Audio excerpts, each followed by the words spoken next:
119편 81절에서 112절입니다. 요절은 105절입니다. 주의 말씀은 내 발의 등이요 내 길의 빛이니이다. 말씀의 제목은 내 발의 등이요입니다.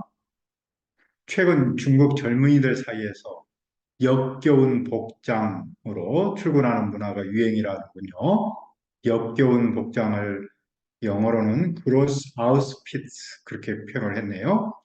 침대에서 막 나온 모습이 대부분이라고 해요. 이런 현상은 젊은 세대가 노력해도 내일에 대한 불안감과 불확실성에 대한 표현이라고. 불안감과 불확실성은 그들만 느끼는 것은 아니고 어쩌면 모든 사람이 느끼는 것일 수 있습니다. 그러면 우리는 불안감과 불확실성을 어떻게 이길 수 있습니까? 첫째, 우리는 말씀의 신실함을 믿어야 합니다. 81절을 보십시오. 나의 영혼이 주의 구원을 사모하기 피곤하오니 나는 주의 말씀을 바라나이다. 시인은 구원을 사모하다가 지쳤습니다. 그는 고통을 견디는 일이 쉽지 않았습니다. 그는 고통 자체보다 고통을 하나님의 어림으로 생각하니 힘들었습니다. 그래도 그는 주님의 말씀에 희망을 두었습니다. 그는 고통 중에도 하나님께서 구원하시려는 희망을 포기하지 않았습니다. 그 희망은 말씀을 믿는 믿음에서 왔습니다. 그러므로 말씀을 믿는 사람은 하나님의 약속을 기다리다가 한계를 만날지라도 희망을 버리지 않아야 합니다. 그런데 시인은 얼마나 지쳤습니까? 그는 희망을 품었는데도 주님의 약속을 기다리다가 눈이 피로했습니다. 그는 막연한 기다림으로 몸과 마음이 지쳤습니다.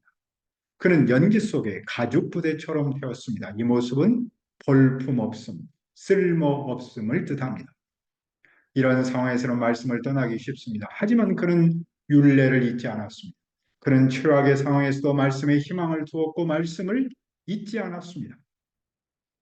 시인은 현재 어떤 위기를 만났습니까? 그는 주님께 이렇게 호소합니다. 주의 종의 날이 얼마나 되나이까? 이 말을 두 가지로 해석할 수 있어요. 하나는 종이 살 날이 얼마나 됩니까? 그는 살 날이 얼마 남지 않았습니다. 다른 하나는 종이 언제까지 참아야 합니까? 입니다. 그는 참을 만큼 참았기에 더는 참을 수 없었습니다. 그의 고통은 절정에 달았습니다. 그는 그 절정에서 박해하는 자를 심판하기를 바랍니다. 그는 공의를 세우기를 기대합니다. 왜냐하면 주님의 말씀을 따르지 않은 교만한 자들이 그를 해치려고 웅덩이를 팠기 때문입니다. 그런데도 시인은 무엇을 했습니까? 86절을 읽읍시다. 주의 모든 계명들은 신실하니 그들이 이유 없이 나를 핍박하오니 나를 도우소서. 주님의 모든 말씀은 신실합니다. 주님의 모든 말씀은 어제나 오늘이나 영원토록 변하지 않습니다. 말씀은 언제 어디서나 누구에게나 똑같이 일합니다. 그는 비록 교만한 사람이 자기를 이유 없이 핍박할지라도 신실한 말씀을 믿었습니다. 그리고 주님께 도움을 청합니다. 핍박하는 자들은 시인을 세상에서 없애려고 했습니다. 하지만 그는 신실한 말씀을 버리지 않았습니다. 말씀의 신실함은 예수님의 십자가 사랑으로 나타났습니다. 사도 바울은 많은 아픔을 겪고 있는 로마 교회가 예수님의 사랑으로 그 아픔을 이기도록 말했습니다. 그러나 이 모든 일에 우리를 사랑하시는 이로 말미암아 우리가 넉넉히 이기느니라. 오늘 우리도 말씀의 신실함을 믿으면 이 세상을 넉넉히 이길 수 있습니다. 시인은 무엇을 기도합니까? 그는 주님의 헤세드의 근거에서 자기를 살려두도록 기도합니다. 그러면 그는 주님의 입에서 나온 말씀을 지킬 겁니다. 그는 주님이 살려주시면 말씀에 순종하여 살고자 합니다. 그런 말씀에 순종하여 살기에 주님이 살려주실 줄 믿습니다. 또 우리는 무엇을 해야 합니까? 둘째, 우리는 말씀은 심히 넓음을 믿어야 합니다. 89절을 보십시오. 여호와여 주의 말씀은 영원히 하늘에 굳게 섰사오며 여호와의 말씀은 영원히 하늘에 굳게 서 있습니다. 여호와의 말씀은 인간에게 주기 전에 이미 하늘에 있었습니다. 사도 요한은 말했죠. 태초에 말씀이 계시니라. 이 말씀이 하나님과 함께 계셨으니 이 말씀은 곧 하나님이시니라.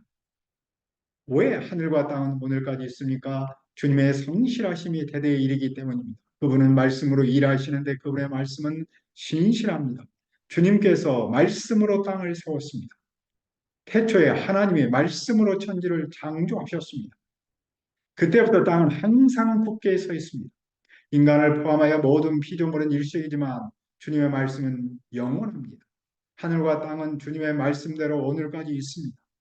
만물이 말씀대로 움직이는 이유는 그것이 주님의 종이기 때문입니다. 모든 피조물은 말씀의 영원함을 증명합니다. 그런데 어떻게 시인은 고난을 이겼습니까? 그는 주님의 말씀으로 이겼습니다. 그에게 말씀은 즐거움이었습니다. 만일 말씀이 그의 즐거움이 아니었다면 그는 고난 중에 망했을 겁니다. 고통 중에서 말씀이 그를 지켰습니다. 말씀에 대한 순종이 그의 기쁨이고 그 기쁨이 그를 고통에서 견디게 하는 힘이었습니다. 말씀이 세상을 짓고 다스리고 있다면 그 말씀을 믿는 사람은 세상에서 단순히 견디는 정도가 아니라 세상을 이길 수 있습니다. 시인은 말씀 앞에서 어떤 자세를 가집니까? 그는 주님의 말씀을 영원히 잊지 않습니다. 그런 말씀을 단순히 머리로 배우는 수준이 아니라 말씀을 삶에 실천적으로 적용합니다. 왜냐하면 말씀이 그를 살렸기 때문입니다. 말씀은 그에게 생명의 젖줄이었습니다. 시인은 누구의 소유인가요? 말씀이 그를 살렸으니 그는 주님의 소유입니다. 그는 주님의 소유이니 자기를 죽이려는 악한 자로부터 구원해 주시도록 기도합니다. 그는 말씀만 찾았습니다. 그는 말씀을 따라 살았습니다. 시인은 어느 정도 말씀을 따라 살았습니까? 악인이 그를 없애려고 엿보았습니다. 하지만 그는 말씀만을 생각합니다. 그는 악인에게 자기의 일을 죽이려는 기회를 주지 않습니다. 시인은 무엇을 보았습니까? 96절을 읽읍시다. 내가 보니 모든 완전한 것이 다 끝이 있어도 주의 계명들은 심히 넓으니이다. 그는 세상에서 아무리 완전한 것일지라도 한계가 있음을 보았습니다. 세상의 모든 완전한 것, 인간이 만든 모든 완전한 것은 본질에서 한계가 있습니다. 여기는 인간이 완벽하다라고 하는 아름다움, 힘, 그리고 지혜도 본질에서 한계가 있습니다. 하지만 주님의 계명은 힘이 넓습니다. 말씀의 깊이와 넓이, 폭, 그리고 영원성은 엄청나서 헤아릴 수 없습니다. 말씀은 세상의 완전한 그것과는 본질에서 다릅니다. 말씀은 시간, 공간, 그리고 인간의 어떤 죄악도 뛰어넘어 일합니다. 말씀은 모든 역사, 모든 인류에게 무한한 가치와 의미가 있고 생명이 있습니다. 주님의 말씀이 심히 넓다라는 말씀이 우리에게 주는 의미는 무엇입니까? 우리는 사람이 만든 뭔가를 완전하게 여기는 세상에서 삽니다. 세상은 말씀의 넓음을 무시합니다. 세상은 말씀을 낡고 시대에 뒤떨어진 본대로 여깁니다. 어떤 교회조차도 어떤 목사조차도 설교 시간인데도 성경의 메시지보다 세상 돌아가는 이야기를 즐겨합니다. 하지만 하나님의 말씀은 힘이 넓습니다. 말씀은 시간과 공간을 초월하여 오늘도 살아서 일합니다. 그러므로 그분의 말씀이 힘이 넓음을 믿으며 악한 사람의 박해를 이길 수 있습니다. 고난을 이길 수 있고 세상에서 역동적으로 살 수 있습니다. 우리는 말씀 앞에서 어떻게 해야 합니까? 셋째, 우리는 말씀을 사랑해야 합니다. 97절을 읽읍시다. 내가 주의 법을 어찌 그리 사랑하는지요. 내가 그것을 종일 작은 소리로 읊조리나이다. 시인은 말씀을 정말로 사랑했습니다. 그는 종일 말씀을 묵상했습니다. 그의 생각과 행동의 근거는 말씀이었습니다. 그만큼 그런 말씀을 사랑했습니다. 말씀을 사랑했던 시인은 어떤 특권을 누립니까? 첫째로 그는 원수보다 지혜롭습니다. 말씀이 그 사람을 지혜롭게 합니다. 그 지혜는 하늘로부터 오는데 그 특징은 정의, 공정, 그리고 평등입니다. 또 하나님을 두려워합니다. 그 죄는 타락한 세상에서 지혜롭게 살 수 있는 길을 열어줍니다. 둘째로 그는 어떤 스승보다 총명했습니다. 그의 총명은 말씀 묵상에서 왔습니다. 누구든지 말씀을 묵상하며 말씀이 주는 지혜로 총명합니다. 셋째로 그는 노인보다 더 명철합니다. 노인은 삶의 경험이 풍부합니다. 그런데 그는 노인보다 더 깊이 생각합니다. 신중함은 나이와 상관없습니다. 말씀을 지키는 데 있습니다. 어떻게 시인은 말씀을 지켰습니까? 그런 말씀을 지키려고 나쁜 길에서 발길을 돌렸습니다. 그런 모든 악한 길로 가지 않았습니다. 그런 그를 주님께서 가르치셨습니다. 그는 어떤 상황에서도 말씀을 지켰습니다. 왜 시인은 말씀을 지켰습니까? 103절을 보십시오. 주의 말씀의 맛이 어찌 그리 단지요 내 입에 꿀보다 더 단이라. 주님의 말씀은 그의 입에 꿀보다 더 달았습니다. 말씀이 꿀보다 더 달기에 그는 말씀을 떠나지 않았습니다. 그가 말씀을 떠나지 않으니 말씀은 그에게 꿀과 같았습니다. 그런 말씀이 꿀과 같아서 말씀을 지켰습니다. 어떻게 시인은 삽니까? 그는 주님의 말씀으로 명철하게 되었습니다. 그는 옳은 것과 거짓된 것을 구별합니다. 그런 말씀으로 슬기로워져서 거짓을 미워했습니다. 말씀은 그를 거짓된 길에서 벗어나도록 했습니다. 이제 우리는 말씀을 무엇으로 믿어야 합니까? 넷째, 우리는 말씀을 등불로 믿어야 합니다. 105절을 읽읍시다. 주의 말씀은 내 발의 등이요 내 길의 빛이니이다. 시인은 주님의 말씀을 발의 등으로 길의 빛으로 말했습니다. 발의 등과 길의 빛은 같은 뜻이겠죠? 이 말은 길이 어둠에 갇혀 있음을 전제합니다. 어디로 가야 할지 어떻게 걸어야 할지 모름을 전제합니다. 그런데 발의 등불은 발 자체를 비춰주고 길의 빛은 길을 보여줍니다. 그래서 어디로 가야 할지 어떻게 가야 할지를 보여줍니다. 등불과 빛은 어둠에서 길을 안전하고 바르게 가도록 안내합니다. 등불과 빛은 안내자와 같습니다. 그런데 그 안내자가 주님의 말씀입니다. 시인은 세상이 어두워서 어디로 어떻게 가야 할지를 몰랐습니다. 그는 불안하고 답답했습니다. 그는 세상은 등불과 빛이 필요함을 역설했습니다. 안내자가 필요함을 강조했습니다. 그런데 그 안내자가 바로 주님의 말씀입니다. 말씀이 어두운 세상에서 그를 어디로 어떻게 가야 할지를 분명하고 밝게 인도합니다. 오늘 우리는 무엇을 배웁니까? 이런 광고가 있죠. 세상이 스마트해지는 사이 우리는 어두워졌는지도 모릅니다. 오늘 우리의 세상은 분명 겉으로는 환입니다. 하지만 보이지 않는 곳에서 아파하고 눈물을 흘리는 사람이 있습니다. 불확실성과 어둠으로 가득 찬 세상에서 길을 잃은 사람이 있습니다. 어떨 때는 우리도 무엇을 어떻게 해야 할지 확신하지 못할 때가 있습니다. 내 마음이 어두울 때 또는 세상이 어두울 때 어떻게 해야 합니까?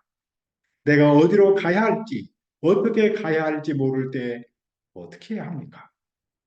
주님의 말씀은 내 발의 등이고 내 길의 빛입니다. 말씀은 우리에게 분명한 빛을 줍니다. 말씀은 확실한 방향을 줍니다. 우리가 말씀을 따르면 어둠에서 발을 비추는 등불을 만납니다. 길을 비추는 빛을 만납니다.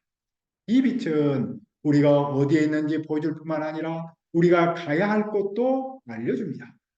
그 빛은 우리의 삶의 복잡성을 지혜롭게 헤쳐나갈 수 있도록 도와줍니다. 말씀은 우리의 여정을 밝혀서 희망과 미래로 안내합니다. 그러므로 시인은 무엇을 맹세했습니까? 그런 말씀을 지키기로 맹세했습니다. 그는 그 맹세를 실천합니다. 하나님의 말씀을 굳게 지키는 일은 신자 삶의 초석입니다. 시인은 고난 중에 무엇을 기도했습니까? 그는 심한 고난을 겪는데도 주님의 말씀대로 살려주기를 바랍니다. 그는 고통에서도 말씀에 희망을 둡니다. 그는 여호와께서 자원됨을 즉 그의 기도를 받으시고 말씀을 가르쳐 주시도록 기도합니다. 시인은 삶의 위기에서도 무엇을 합니까? 그의 생명은 항상 위기에 있었지만 그는 말씀을 잊지 않았습니다. 그는 악인들이 자기를 해하려고 얼굴을 놓았을 때에도 말씀을 떠나지 않았습니다. 왜 시인은 그렇게 했습니까? 그런 말씀을 영원한 유산만큼 소중하게 여겼기 때문입니다. 말씀이 그의 마음의 즐거움이었기 때문입니다. 어떻게 시인은 말씀을 지켰습니까? 112절을 보십시오. 내가 주의 일들을 영원히 행하려고 내 마음을 기울였나이다. 그런 말씀을 지키기 위해 마음을 주님께로 기울였습니다. 그런 말씀대로 살려고 애썼습니다. 우리가 삶의 현장에서 불확실성을 만날 때 어떻게 해야 합니까? 우리는 말씀의 신실함을 믿어야 합니다. 우리는 말씀은 힘이 넓음을 믿어야 합니다. 말씀을 사랑해야 합니다. 그리고 우리는 말씀을 등불로 믿어야 합니다. 그래야 우리가 먼저 불확실성을 이기고 캠퍼스와 이웃에게 등불을 증언하기를 기도합니다. 은혜로우신 아버지 하나님, 우리가 삶 현장에서 불확실성을 만날 때 말씀의 신실함을 믿도록 도와주옵소서. 또 말씀의 힘이 넓음을 믿고 말씀을 사랑하도록 도와주시고 말씀을 등불로 믿도록 도와주옵소서. 그래야 우리가 먼저 불확실성을 이기고 캠퍼스와 이웃에게 등불을 증문할 수 있도록 인도하여 주옵소서. 감사하고 예수님의 이름으로 기도합니다. 아멘.